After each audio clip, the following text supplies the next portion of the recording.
একজন অসুস্থ ব্যক্তি বুঝতে পারে সুস্থতা তার জীবনে সৃষ্টিকর্তার দেয়া এক অপার সুখের নাম।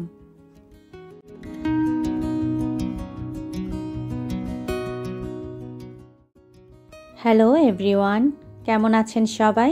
আমি রুম্পা। আমার আরও একটি নতুন ভিডিওতে আপনাদের সবাইকে স্বাগত জানাই। প্রতিদিনের মতো আমি আমার আজকের ব্লগটি সকাল থেকে শুরু করেছি। তো সকালে আমার জন্য একটি হেলদি ড্রিঙ্কস বানিয়ে নিচ্ছি। আজকে হলুদ পানি বানিয়ে নিচ্ছি। তো চুলার এক পাশে আমি ড্রিঙ্কসটা বানিয়ে নিচ্ছি আর অন্য পাশে একটু রসুন রোস্ট করে নিচ্ছি তাওয়ার মধ্যে। তো এভাবে আমি এখন রসুনটা খাচ্ছি। তো আজকে একটু বেশি পরিমাণেই করছি, কারণ আমার বড় আমার সাথে রসুনটা খাবে আজকে থেকে এভাবে। তো আমার জন্য হেলদি ড্রিঙ্কসটা এখন আমি গ্লাসে ঢেলে নিয়েছি। তার সাথে আমি অ্যাড করেছি মধু। মধু আমাদের ত্বকের উজ্জ্বলতা বাড়ায় আর এতে আরও অনেক গুণাগুণ রয়েছে। তো আমি এখন মধু দিয়ে হেলদি ড্রিঙ্কসটা বানিয়ে নিয়েছি আর আমার রসুনটাও রোস্ট হয়ে গিয়েছে। তো আমি 2 পিস খাবো, বাকি 3 পিস আমার বরই খাবে। তো আমি রসুনটা মুখে দিয়ে তারপর আস্তে আস্তে হেলদি ড্রিঙ্কসটা খেয়ে নিচ্ছি। তো প্রতিদিন আমার জানালায় ইনি আসে আমাকে দেখতে। তো প্রতিদিন চট করেই উড়ে যায়। তো আজকে দেখলাম অনেকক্ষণ ছিল, তাই একটু ভিডিও ক্লিপ শেয়ার করলাম আপনাদের সাথে। আর হ্যাঁ, যারা এখন আমার ভিডিওটি দেখছেন, আশা করছি একটি লাইক দিয়ে আমার ভিডিওটি কন্টিনিউ করবেন। আপনারা কি খেয়াল করেছেন, আমি প্রথমে ডান হাত দিয়েই তরকারিগুলো নাড়াচাড়া করছিলাম, তো আবার বাম হাত দিয়ে নাড়াচাড়া করছি, কারণ ডান হাতটা আমার খুব ব্যথা। তো ডান হাতে তেমন কিছুই করতে পারছি না, অনেক কষ্ট হচ্ছে, তাই আমি বাম হাতও ব্যবহার করছি। তো আসলে অসুস্থ যে হয় সেই কিন্তু বোঝে সুস্থতা সৃষ্টিকর্তার কত বড় একটি আশীর্বাদ স্বরূপ আমাদের জীবনে। তো আমাদের তো মাঝে মধ্যে ছোটোখাটো এই ব্যথা, জ্বর, সর্দি, কাশি হয়। তো আমি চিন্তা করি যারা দীর্ঘদিন যাবৎ অসুস্থ আছেন তাদের মনের অবস্থাটা কেমন হয়। আর শরীর যদি ভালো না থাকে তাহলে দেখবেন মনটাও কিন্তু খারাপ হয়ে যায়। তো মনের উপরও একটু প্রভাব পড়ে। তো আমারও হয়েছে আসলে সে অবস্থা। তো কতক্ষণ ডান হাত কতক্ষণ বাম হাতই করছিলাম, মাঝে মধ্যে আমার ছেলেও এসে একটু নাড়াচাড়া করছিল। তবে আগের চেয়ে অনেকখানি ভালো আছি। তো ভারী কাজ তেমন করছি না, যে কাজগুলো না করলেই নয় সে কাজগুলোই করছি। তো তারপরেও দেখা যায় এসব রান্নাবান্না ছাড়াও ঘরে আরও যে কত কাজ থাকে আমাদের মেয়েদের, তো সেটা আমরা ছাড়া কিন্তু আর কেউই কিন্তু বোঝে না। তো নিজের কাজ নিজের তো করতে হবে। তো আজকে ভেবেছি রান্নার পরে কিচেনটা একটু ডিপ ক্লিন করে নিব। তো আমি আমার আজকে দুপুরে রান্নাটা শেষ করে নিয়েছি। তো আজকে চিংড়ি মাছ দিয়ে কচুরলতি আর লোটে মাছ রান্না করেছি কাঁচামরিচ দিয়ে। তো প্রতিদিন কিচেনটা উপরেই একটু ক্লিন করা হয়।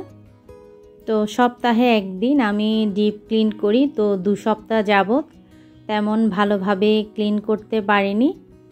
তো তাই আজকে মনে হলো আজকে আমার এটা ক্লিন করতেই হবে। তো প্রথমে আগে ওয়ালগুলো খুব ভালোভাবে আমি ভিম লিকুইড আর সামান্য কুসুম গরম পানি দিয়ে তো ভালোভাবে আগে একবার নেট দিয়ে পরিষ্কার করে নিয়েছি। তো সেকেন্ড টাইম আবার একটু পরিষ্কার পানি দিয়ে ভালোভাবে মুছে নিচ্ছি। তো কিচেনটা আমি আসলে এত নোংরা হতে দেই না কোনো সময়। তো রান্নার পরপরই আমি ওয়াল আর চুলাটা প্রতিদিনই মুছে ফেলি। তো প্রতিদিন মুছে ফেললে আর কিন্তু অত ময়লাও হয় না। তো চুলার ওয়ালটা পরিষ্কার করার আগেই রান্নার পর ঠান্ডা হওয়ার জন্য বার্নারগুলো রেখেছিলাম, ওগুলো আগেই আমি ধুয়ে দিয়েছি। তো আজকে কিচেনটা একদম ডিপ ক্লিন করব, এই মন মানসিকতা নিয়েই আমি সকাল থেকে কাজটা শুরু করেছি। যদিও আজকে পরিষ্কারের পর হাতটা আমার কিন্তু অনেক ব্যথা করবে আমি জানি। তো তারপরেও পরিষ্কার করে নিচ্ছি। নিজের কাছেই কেমন জানি ভালো লাগছিল না, নোংরা নোংরা লাগছিল। তো চুলাটা পরিষ্কার করার আগে আমি কিন্তু দুপুরের খাবারটাও খেয়ে নিয়েছি। তো খাবারটা না খেলে সময় মতো একটু সমস্যা হয়ে যায়, যেহেতু আমি টাইমলি খাবার সব সময় খেয়ে থাকি। তো আমার এখন চুলাটা ক্লিন করা শেষ, আর আমি সব কিছু জায়গা মতো এখন রেখে দিচ্ছি।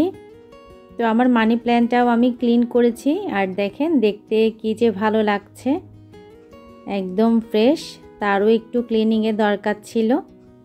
এখন আমি আমার সব জিনিসপত্র জায়গা মতো রেখে দিচ্ছি। আর এই যে দেখেন, এটা DIY আমার ছেলে করেছে।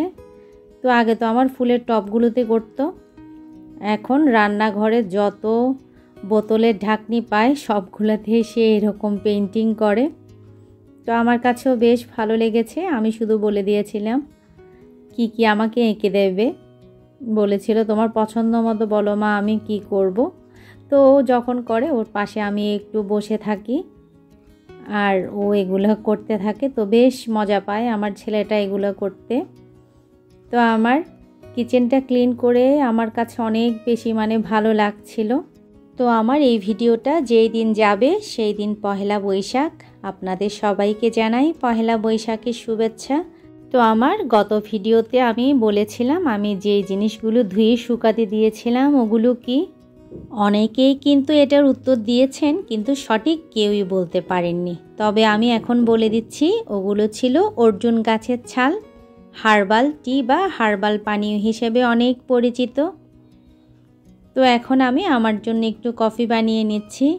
তো চায়ের উপর আমার কন্ট্রোল আছে, তো চাটা আমি না খেয়েও কিন্তু থাকতে পারি, কিন্তু কফির উপর আমার মোটেও কিন্তু কন্ট্রোলটা নেই।